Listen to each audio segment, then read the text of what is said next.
زکوٰۃ ایک شہر سے دوسرے شہر میں منتقل کرنا، اس کا کیا حکم ہے؟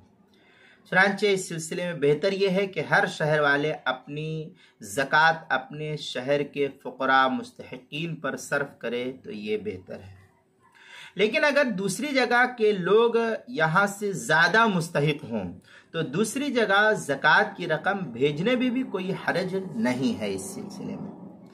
مثلا بہت سے رشتہ دار ضرورت مند دوسرے شہروں میں رہتے ہیں، یا بہت سے مدارس ایسے پسماندگان علاقے کے اندر موجود ہے کہ واقع میں جہاں تعاون کرنا دین کی بقا کے لیے بڑے ہی اہمیت کا حامل ہے، تو وہاں زکوٰۃ کی رقم کو بھیجنا نہ صرف جائز ہی ہوگا بلکہ زیادہ ثواب کا ذریعہ بھی ثابت ہوگا اس سلسلے میں۔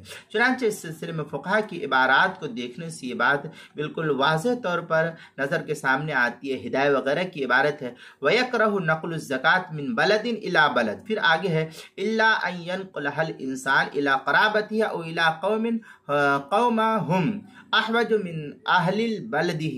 اس طریقے کی عبارت دفع الحاجہ وغیرہ جو ہے ہدایہ کی عبارت ہے، پہلی جلد صفحہ 208، فتاوی عالمگیریہ پہلی جلد صفحہ 190۔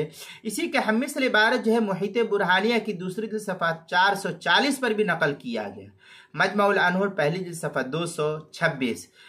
در مختار کے اندر ہے او الى طالب علم وفی المعراج التصدق علی العالم الفقیر افضل۔ یہ در مختار جو زکریہ بک ڈپو دیوبند کا ہندی نسخہ ہے، اس کی تیسری جلد صفحہ 304 اور کتاب المسائل اس کی دوسری جلد صفحہ 275 اور 276 پر اس کو نقل کی گئی ہے، وہاں دیکھ سکتے ہیں۔